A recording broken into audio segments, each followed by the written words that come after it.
Welcome to Zen Vibe Wellness, the podcast where we listen, we relax, and we find our calm together. Thank you for tuning in. It's truly so lovely to have you here with me tonight. As the world slows down and the night wraps gently around us, I invite you to settle in. Wherever you are, whether you're snuggled beneath a warm blanket or simply winding down with the soft light of evening, tonight's story is meant to soothe you. This evening, we'll be exploring a story filled with color, imagination, and history.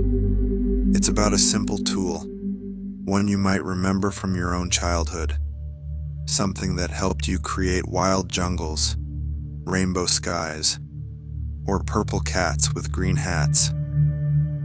Yes, tonight, we're talking about crayons. But before we begin, let's take a moment to ease into the story. Close your eyes and picture a plain, clean sheet of paper. Its surface is perfectly white, smooth, unmarked. It's resting on a wooden table, the grain of the wood visible beneath, aged and warm in tone. Next to the paper is a small cardboard box. It's light in your hand, and as you give it a gentle shake, you hear the soft rattle of its contents.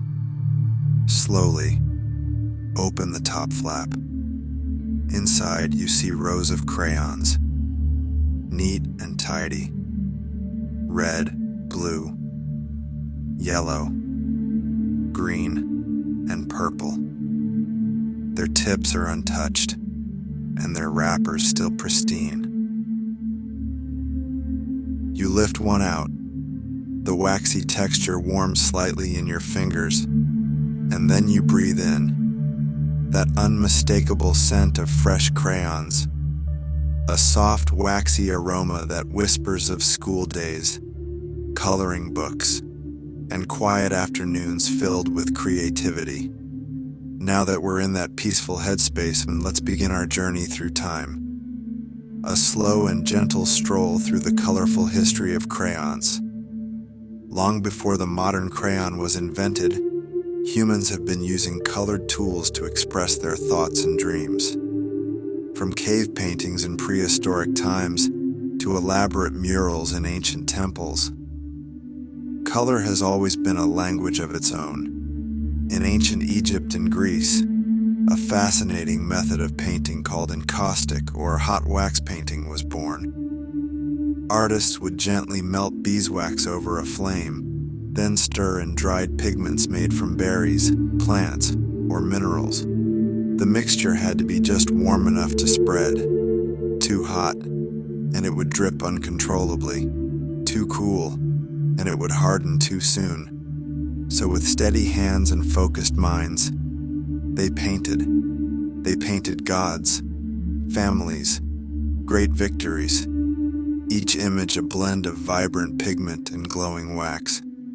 The finished work shimmered softly in the light, some of which still survive today. The Romans, always eager to adopt and adapt, took this technique across their empire. In towns and villages, artists captured the likeness of emperors or mythic heroes, using tools and colors that echoed through centuries. As time passed in medieval Europe, scholars and scribes began searching for better ways to write and draw.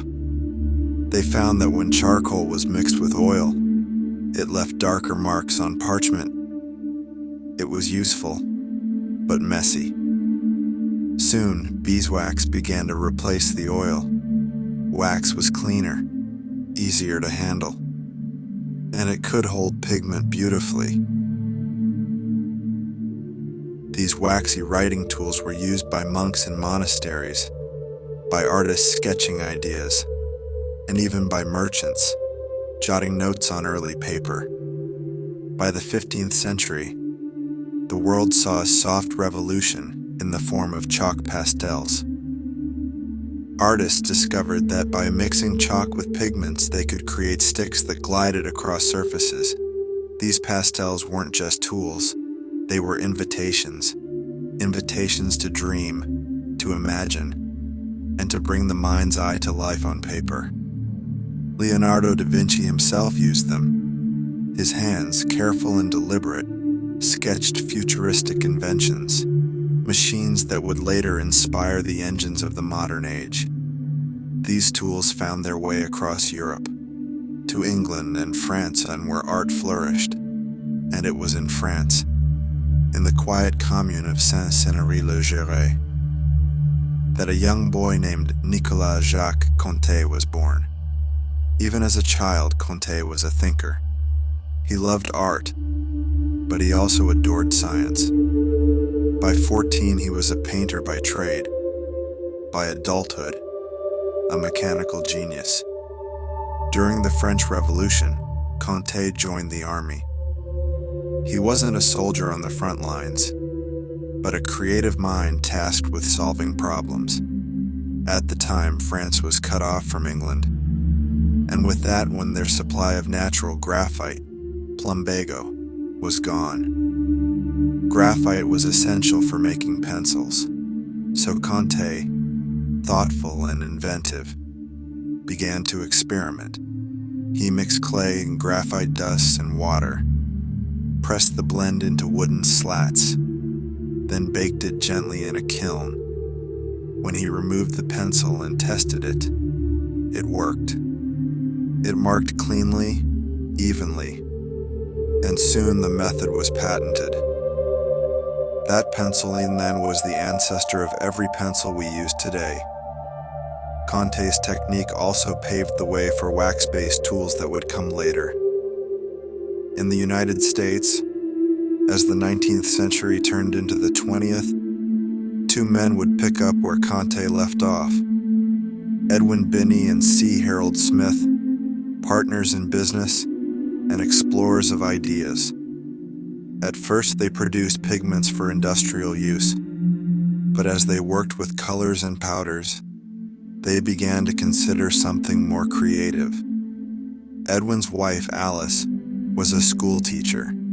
She often complained about how messy chalk was and how expensive European crayons had become. So, inspired by her concerns, Edwin and Harold began to tinker. They wanted to make a crayon that was safe, affordable, and colorful. They experimented with different waxes, eventually settling on paraffin wax. It was soft, blendable, and easy to mold. They added non-toxic pigments, so even the youngest children could color safely. In 1903, they created a box of 8 simple colors: red, orange, yellow, green, blue, violet, brown, and black.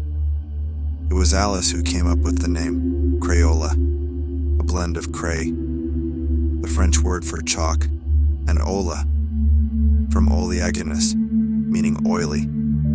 Crayola, soft on the tongue, sweet to the ear, and just like that, a brand was born.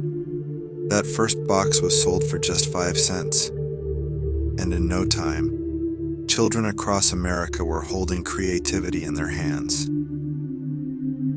They drew dragons and daisies, rainbows and rockets, cats with polka dots, and houses with purple roofs. Over the years, Crayola grew. They added more colors, more styles, and even glittery crayons. But the heart of it all remained the same: a simple stick of color and a world of imagination. Today, millions of crayons are made each year. The process is almost hypnotic. Paraffin wax is melted, pigments are stirred in gently. The mix swirls together like a warm, waxy rainbow. It's poured into long molds, cooled with water, then popped out. Smooth, vibrant, ready. Each crayon is then wrapped with its label, neatly, carefully, before being placed into those familiar boxes, ready to be picked up by the next tiny artist and maybe just maybe, that child will pause, look at a blank page, and smile. Because with crayons, the possibilities are endless.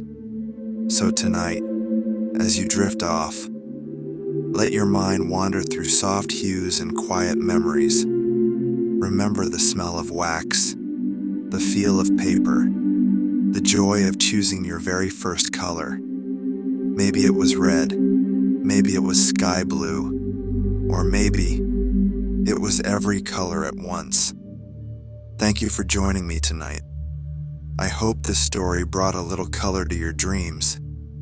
Sleep well, and good night.